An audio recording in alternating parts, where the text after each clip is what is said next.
It's been about 5 years that Land Rover introduced the new Discovery Sport, and with it, the successor of the Freelander. The Discovery Sport is the most successful car of the brand, with nearly 500,000 units sold. And today, that car receives an update. And so I'm driving the car to find out how it drives, what new features are on board, and what is really new with the new Discovery Sport. With a width of more than 2 meters, the front of the Land Rover Discovery Sport really looks quite impressive.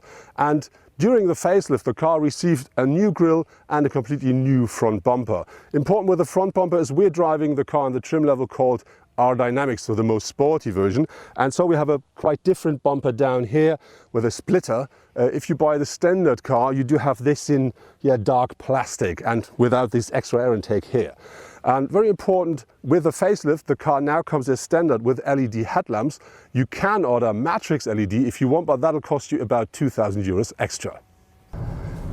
Our test car features the big diesel engine, which is the 2-liter 4-cylinder turbo engine that delivers 177 kilowatts or 240 horsepower and 500 newton meters of maximum torque. And this is as standard combined with all-wheel drive and an automatic gearbox. And this package really works very well with the Land Rover Discovery Sport.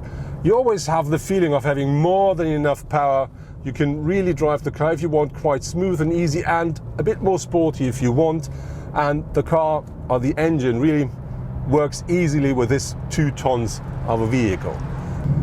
The Discovery Sport features the most important driver safety and assistance systems as standard. So it comes always with a emergency brake assist, it comes with a lane assist, and it also comes with a rear view camera.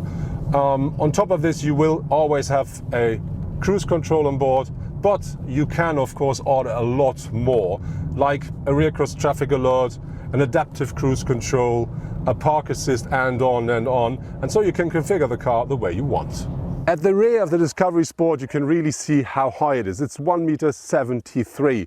And very important with that car is, depending on the trim level and the extras you buy, you will find LED taillights, including a dynamic indicator.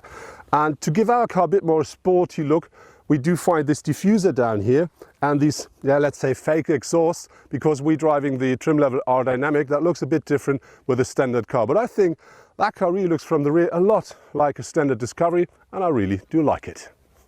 There were 2 goals which Land Rover wanted to achieve with the new Discovery Sport. One is the car should be more comfortable, and the other, it should be more agile. And they really achieved both. So when I started driving the car, I instantly recognized that it was a lot more quiet than its predecessor.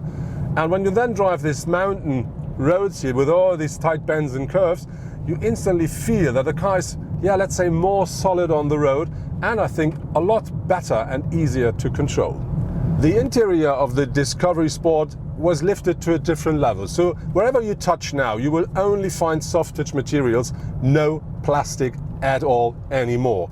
On top of this, the car received a new gear shift, which is the one from the Range Rover Sport, and they lifted the center console by 90 millimeters, and that really provides you more space beneath that, and therefore you now find a 7.3 liter compartment beneath the armrest.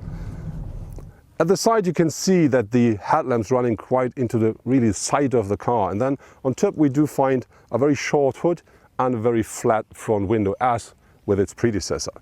Important with the car is, when you look at the rims here, as standard the Discovery Sport features 17-inch alloys, but our car is featuring the 21-inch alloys. Important here is you have to pay extra, and they cost you, depending on the trim level, up to more than 3,000 euros. When you look at the whole size of the car, it is 4.60 meters long, so nearly exactly the same as the predecessor, and it still features a wheelbase of 2.74 meters. And of course it is a Land Rover, so it also features 21 centimeters of ground clearance. Important here is new, when you look at these wheel arches here, you do find claddings, but with our car, because we're driving the R-Dynamics trim level, we do find them in the same color as the car. It is the same down here with the side here, and this gives the car a bit more sporty look. With the standard, they come in dark plastic. And one thing that is new is this flat here at the side, and this really provides the car a bit more, closer to the ground, so it makes the car a bit more sporty. And then looking at the rest, the shape of the car is very similar to the predecessor. So we do find a slightly dropping roofline, and of course we do find, the side rear of the car, that reminds me a lot to his big brother, the big Discovery. The space the car offers for the driver and the co-driver is really more than sufficient. Me, I'm nearly 2 meters tall. I sit very comfortably in the car. I have still some headroom left, and I can pull the steering wheel quite close to me, which I really like for having the feeling of controlling the car. And the good thing with this car is it also offers more than enough space on the next row. And this is something we tried out by having a short stop. So I just stopped and jumped on the rear bench, and as you can see, I do sit comfortably. I still have space left in front of my knees. I do have space left above my head, not much, but a little. Important is I didn't change the position of the driver's seat. I'm nearly 2 meters tall and I can easily sit behind myself. And the good thing with the Discovery Sport is now you can move the rear bench, so a bit more forward if you want more boot capacity, or a bit more backward to provide more legroom, just the way you want. If you want more comfort inside of your Land Rover, you can now order a head-up display for the car, which really gives you all the most important information projected on the front screen, quite nice and easy. And you can now order the seats here at the front, not only heated, but also ventilated if you want. The seats in our test car can not only be heated and cooled, they also offer a massage function, which I really do enjoy during my drive. On top, they really deliver more than enough comfort. The only downside is I would love to have a bit more support, because when you drive the car a bit more sporty, or you may go off-road, that really gives you, the support you want to stay in your seat without feeling your back. In terms of its load capacity, the Discovery Sport is competing very well.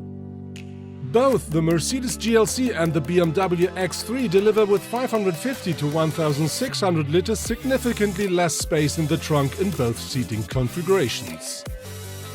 With a base price of €37,000 for the front-wheel powered 150 horsepower turbo diesel manual, the Discovery looks significantly cheaper than its direct competitors at first glance.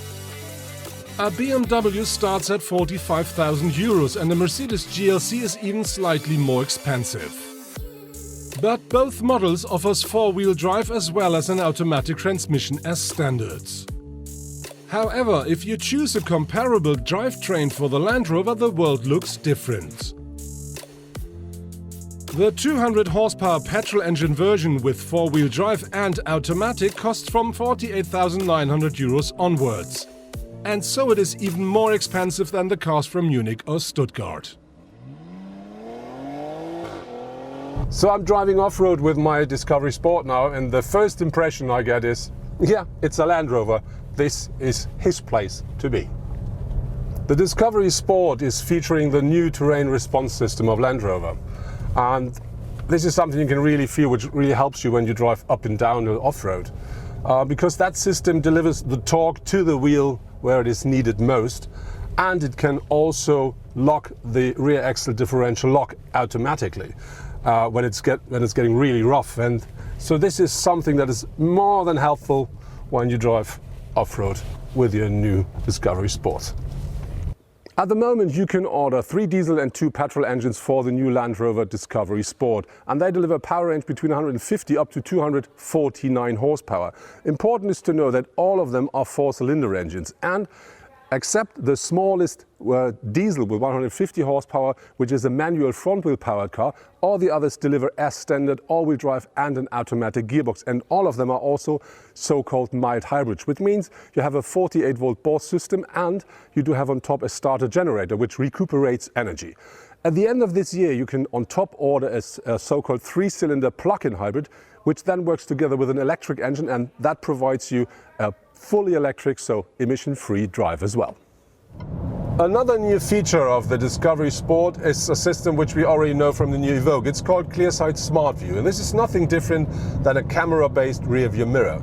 The camera is mounted on top of the roof inside the antenna and provides you with a live picture into your rear-view mirror. And you can decide if you want to use the standard mirror or this live picture. The good thing with the system is it offers you a wider angle to watch at, and the other thing is if you, for instance, have people on the rear seats, or you may loaded the car up to the top, with this system you can, let's say, look through these items and still have a absolutely nice and clear view to the rear of the car. I really do like the steering of the car because it's precise without being nervous and really works well. The only little downside is that it always tries to center the steering wheel, which is not unusual, but it tries to center it a bit more than other cars. And this is something where I need to say, yeah, if we talk about comfort, this is a short, little, tiny minus. The Discovery Sport offers as a 5-seater a boot capacity of 897 litres with the rear seats up. If you fold them down, that increases up to 1,794 litres. If you order the car as a 7-seater, these numbers going down by about 100 to 150 litres depending on the seat position. Important is you can have an electric tailgate as an optional feature, and I would like to order that because with that one, with the mechanic one, it's so low when the boot is open that I hit my head quite often. The road is getting a bit more rough at the moment, and the good thing is that the Discovery Sport's featuring 21 centimeters of ground clearance, which gives you a bit of freedom and not thinking all the time, I'm going to damage my car. A new system in the Discovery Sport is called Clear-Sight Ground View, and that is working with a camera at the front of the car, and that is projecting the path of my wheels into the car, and so I can really see obstacles while driving off-road. And the good thing is if you just want to park your car, you will not hit any piece of concrete because you will instantly see it. So now it goes a bit more downhill and the nose to the ground, but yeah, that works smooth and easy as with any other Land Rover. Of course, the Discovery Sport features different drive modes, and one of them is an off-road mode. But I use most of the time the so-called automatic modus because the car will instantly recognize what it needs to do or change to provide me with the best support possible. Regarding to the fact sheet, our Discovery Sport D240 should take about 6.5 litres per 100 kilometer driven. We didn't match that number during our test drive. We used about 8 litres. But I think if you drive the car more sporty, more agile, you should expect something between 9, let's say up to 10 litres. But I still think that that number is absolutely fair for a 2-ton SUV with 240 horsepower. But still, I'm looking to the future and hope that we may find cars which will then use less fuel.